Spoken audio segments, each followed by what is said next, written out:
What's up, Radiant Youth? Happy Wednesday. If I haven't had the chance to meet you yet, my name is Aslan Kinchola, and my husband Sam and I are your Radiant Youth directors.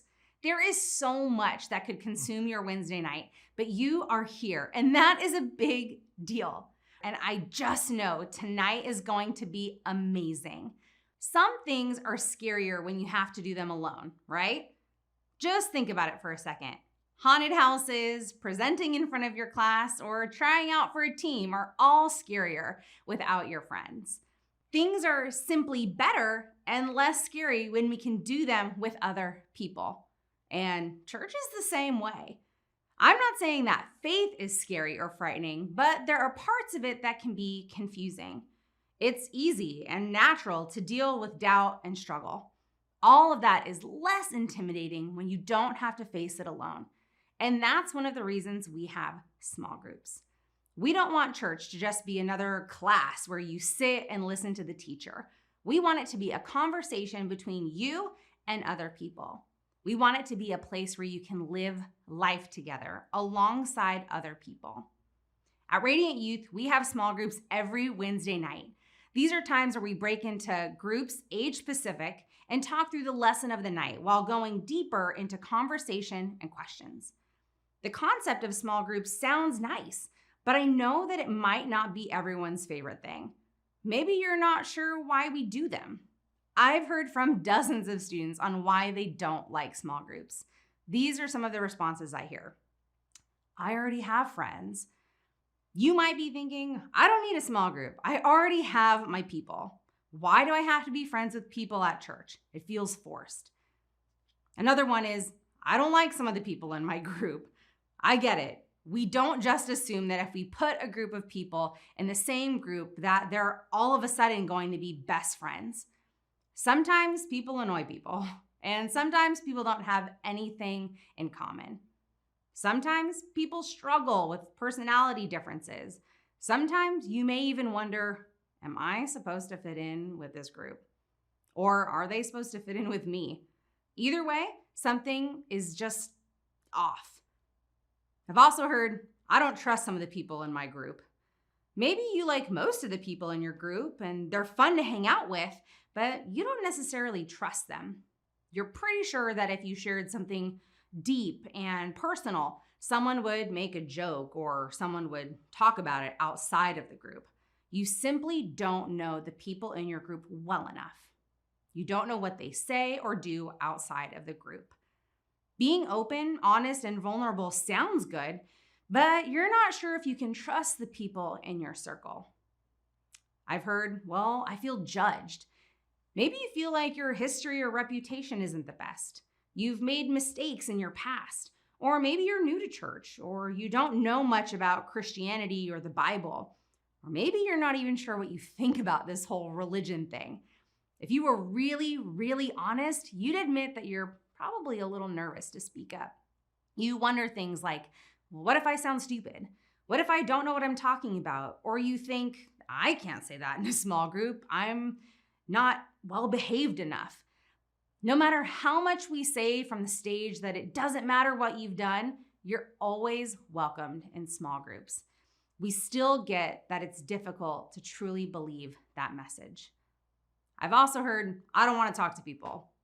Maybe you're not much of a talker in any situation, or maybe you feel like you come to church to connect with God, so you don't have to talk to other people to do that. It's not that you think it's bad or wrong. You just hate it when you're talking and other people are looking at you. So a small group is actually kind of nerve-wracking for you. Again, I totally get it. And the list could go on, and maybe it's a different reason. Maybe you find yourself in a small group wondering, what are we supposed to be doing here? Or counting the minutes until you can leave and go get something to eat. You may not even go. Sometimes you simply wonder, what is the point of small groups? That's what we're going to be talking about for the next few minutes. And let's start by taking it all the way back to the beginning, like the very beginning. You may have heard of the very first chapter of the very first book in the Bible, Genesis. It starts with, in the beginning, God created, followed by a whole chapter listing the things God created and how he ranked each thing. God created light, and he labeled it good. When God created the sky, he said it was good. The land and its plants, good. The sun and moon, you guessed it, good. The animals in the ocean and the sky, good. The animals on land, also good. When God looked at his creation in human form, this is what he said: it's not good for the man to be alone. Did you catch it? The first not good thing in all of creation was being alone. We are designed for connection. We are made to do life together with other people. But you already know that because of what your friendships mean to you. You can tell you're designed for connection by the way you feel that weird disappointment when you FaceTime a friend and they don't answer. You can tell you're designed for connection by the way when something good happens to you and you just send that immediate text to that one friend. You know you're designed for connection by the way you feel when something terrible or unexpected happens and you just need someone to talk to. So why does small group matter if you already have your friends? Small groups matter because your spiritual growth matters. This is more than just somebody to hang out with or Snapchat with. This is secure, unfailing acceptance and connection with others. There's another place in Scripture where we see how important going through life together is. Paul, the author of Hebrews, had something to say about this in a letter to some of the first Christians trying to figure out all of this small group stuff. Check it out. Hebrews 10 says, "Let us hold tightly without wavering to the hope we affirm, for God can be trusted to keep his promise. Let us think of ways to motivate one another to acts of love and good work. And let us not neglect our meeting together, as some people do, but encourage one another, especially now that the day of his return is drawing near." Don't miss this. Paul is talking to the Jewish Christians, which basically meant that they could be facing either execution, death, or exclusion from their community because of their belief in Jesus. He wasn't just saying, hey, if it's not too much, could you skip gaming tonight and make time to come to this small group? No, this ask was saying meeting together consistently is worth the risk of putting your life on the line. Paul really makes a point. Don't give up meeting together. Why? Because we know at least two things happen when we meet together. Hope happens when we meet together. What is hope? It's being convinced that our future is better than our now, and we all need that. Without hope, we don't end racism, we don't fight global warming, we don't rescue the abused. Without hope, instead of finding a reason to fight for what's good and right, we let evil make a home in our world. The hope that things can be different is what motivates us to act. And it isn't just hope for the world.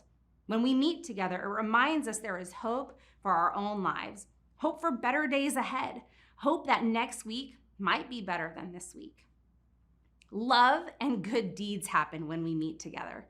We make each other better. We make each other stronger. In Proverbs, we see it said that iron sharpens iron, which means we have the ability to make each other better. Meeting together calls us up and holds us accountable to set a higher standard of who we imagine we can become.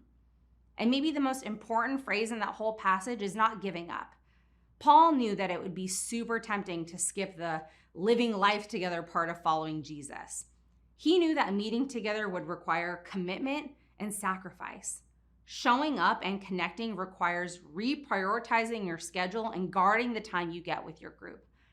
Meeting together doesn't always seem easy when there are other things you could be doing. And I'm not just talking about meeting together with the other students in your group.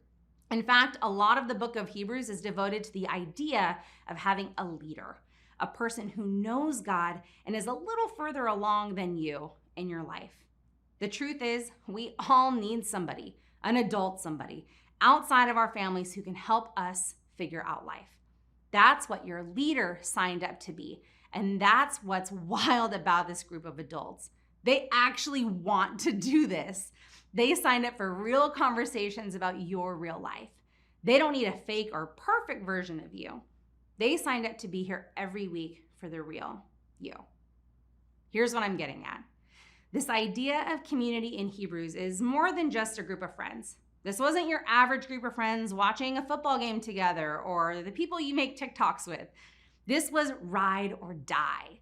These were the kind of friends and leaders who encourage you, cheer for you, say the real stuff to you, listen when you say the real stuff, love you enough to tell you what's real, even if you don't want to hear it. And they stick up for you when somebody talks bad about you or tries to hurt you. It's bigger than hanging out. This is what we call community. And here's the deal. The people who were meeting together in the original church, they weren't all alike. They weren't all friends before they came to church, and they didn't all agree on every little thing. In fact, if I can be real with you for a second, part of being a mature person is understanding you don't have to be like people to love them. I know some of you are thinking, yeah, but my small group sounds nothing like that. But imagine with me for a second, what if it could? What would it take? The fact is, what's said in this verse can be true of your small group experience. Think about it. Meeting together, motivating each other towards love and good works, encouraging each other can be your reality. But let's be honest, you have to be willing to put something into it. In other words, when it comes to your small group, you get out what you put in. Either your small group experience will be great or it won't. And this isn't something your leader can do for you. Ultimately, your group experience will be what you and your group decide it will be. And here's why it matters so much. The quality of your time in middle school and high school will be impacted for better or worse by your small group. What you put in here affects every other area of your life. I could introduce you to past student after past student who looks back on the years in middle school and high school and tells a story of their small group being where the best memories happened, the toughest conversations happened, the most important moments happened. I could also introduce you to past students who would say the exact opposite. For them, it was 1 hour a week and a group of people who weren't real, didn't really care about each other, and ultimately, it didn't affect them. Both are possible, and both are ultimately up to you. But how? What could and should we put into our small group experience? I'm sure there's a lot, but let's just start with a few things. Be present. Commit to showing up for small group every week. Give it a real chance. Be open to what could possibly happen. You never know what you could get out of the time you spend with your group, if only you invest the time. You know the difference between the parts of life where you actually try and actually care versus the parts of life where you pretend to try and pretend to care. Don't pretend in small group. Try to give it your all and see what happens. Create a safe place. This is not about being nice. This is about being real. What happens when you're in a place where you know what you said will be talked about later by a people in a small group? You say less. You pretend more. In a way, you become fake because you feel as if you have to be. And I think middle school and high school provides enough fake places with fake people. You don't need more of that. You need a place where you can be safe enough to be real. But this is something that doesn't happen naturally. This is something you plan for and you fight for daily. This is something you call out when somebody does or shares after group in a way that makes group time an unsafe place. A real safe place is possible, but it takes a fierce commitment to protecting the safety of your group. Make it personal. Remember, you get out what you put in. You can't expect somebody to share if you don't share as well. You have to make the effort to get to know people and to care about them too. Send the text. Start the conversation. Sit with someone from your group in service who you don't normally sit with. Don't pretend like you don't know each other at school. Welcome somebody brand new to the group. Be willing to talk when you need to, even when it's hard. What's the point? What's the point of small groups? The point is that we were made for more than surface level relationship. We were made for a relationship with God that we experience with other people in a very real way. We can literally change our experience at church and ultimately grow our relationship with God by changing the investment we put into small groups. Maybe this sounds like something you want. Maybe knowing your current small group, it seems impossible, but just imagine with me. What if this was your small group experience? How different could your high school years look if you had a group of people who were always showing up for each other? People who were safe and real with each other. People who knew you, the real you. People who were living life together. That's what small group can be. Whether that's true for your small group is entirely up to you. And that's what we want you to talk about when you meet this week. Because when it comes to small groups, you get out what you put in. Radiant Youth, I have loved spending tonight with you, and I know you're gonna have some amazing conversations in your small group. I can't wait to hear what happens next, and this will be your best Wednesday yet.